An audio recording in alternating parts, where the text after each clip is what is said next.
Terima kasih pemirsa, Anda masih bersama kami dalam Berita Papua. Bagi Anda yang baru bergabung, kami akan menyajikan kembali 3 berita utama hari ini.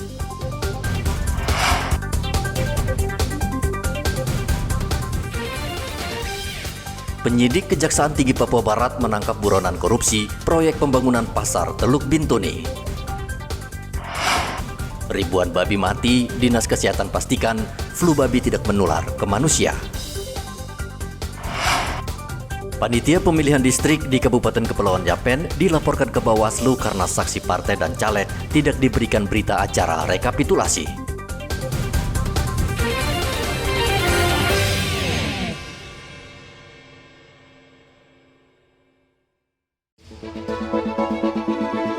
Kita ingin kesulitan ini berubah menjadi kemudahan. Saya komit, saya siap melanjutkan semua strategi untuk menjaga demokrasi berjalan dengan baik.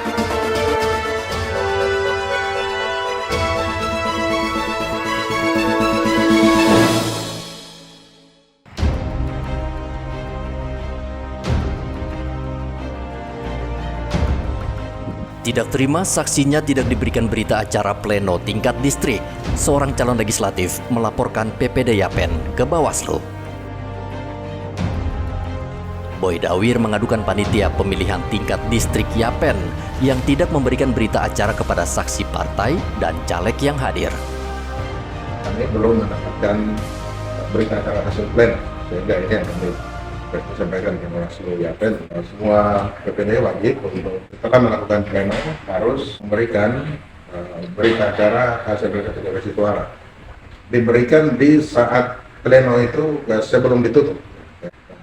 Dari laporan-laporan yang kami terima, ya ada PPD yang sampaikan bahwa belum ada petunjuk dari KPU untuk berita acara. Kemudian ada yang nanti setelah ini kami akan serahkan, tetapi kami Partai Demokrat dari situasi ini tidak merasa dirugikan dengan proses yang terjadi di PPD ini. Berita acara tidak ada yang tanda tangan. Nah, ini bukti abal-abal ini kita tidak bisa pakai sebagai bagian daripada sisi hukum apabila tidak ada tanda tangan dan cap daripada saksi partai dan juga penyelenggara ya PPD yang ada di tingkat itu. Kita harapkan untuk pemilu di Yapen ini betul-betul kita bisa dapatkan pemilu yang bersih, pemilu yang jujur, pemilu yang sukses dalam waktu yang tepat, dan tidak ada masalah-masalah yang terjadi.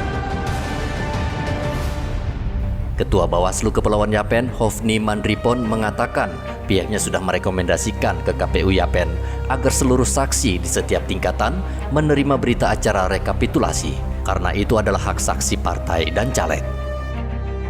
Orang beberapa peserta pemilu itu tidak diberikan oleh PPD saat proses pleno itu berakhir dilakukan, itu tidak disampaikan kepada peserta pemilu. Bawaslu sendiri sampai hari ini kami telah menyampaikan surat ke KPU untuk memerintahkan jajaran PPD untuk segera memberikan salinan dokumen formulir di hasil kecamatan itu kepada peserta pemilu, saksi peserta pemilu, agar itu menjadi bahan yang nantinya digunakan pada pleno rekapitulasi tingkat kabupaten.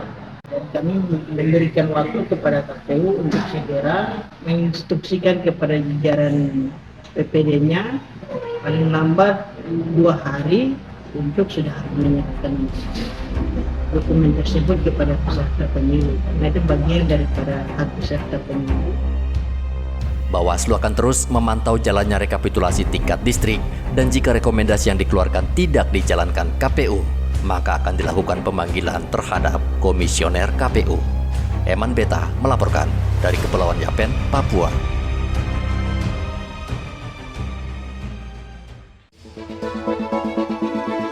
Kita ingin kesulitan ini berubah menjadi kemudahan. saya komit, saya siap melanjutkan semua strategi Untuk menjaga demokrasi berjalan dengan baik.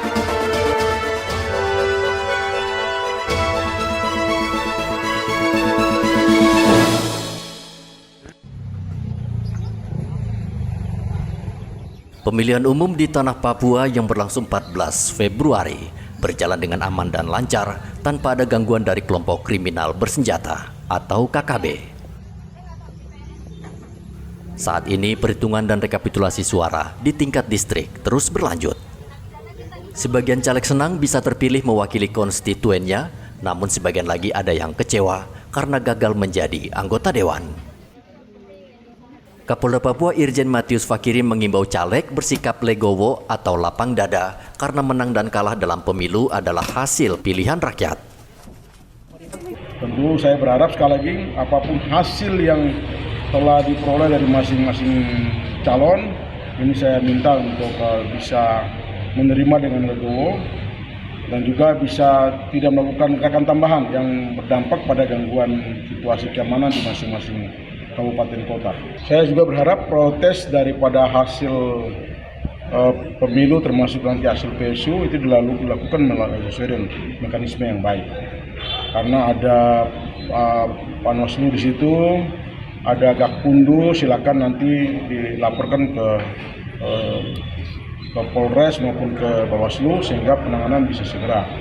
Tentu saya berharap sekali lagi apapun hasil yang telah diperoleh dari masing-masing calon, ini saya minta untuk bisa menerima dengan legowo dan juga bisa tidak melakukan gerakan tambahan yang berdampak pada gangguan situasi keamanan di masing-masing kabupaten kota. Kapolda menegaskan kepada para caleg yang keberatan dengan hasil penghitungan dan rekapitulasi suara bisa menempuh cara yang bermartabat melalui KPU setempat sesuai aturan yang berlaku. Hendra melaporkan dari Kota Jayapura, Papua.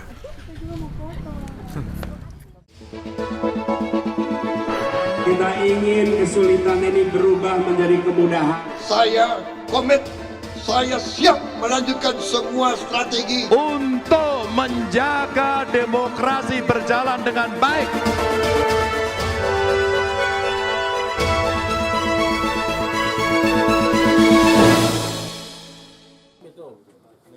Partisipasi masyarakat Merauke pada pemilu 2024 menurun.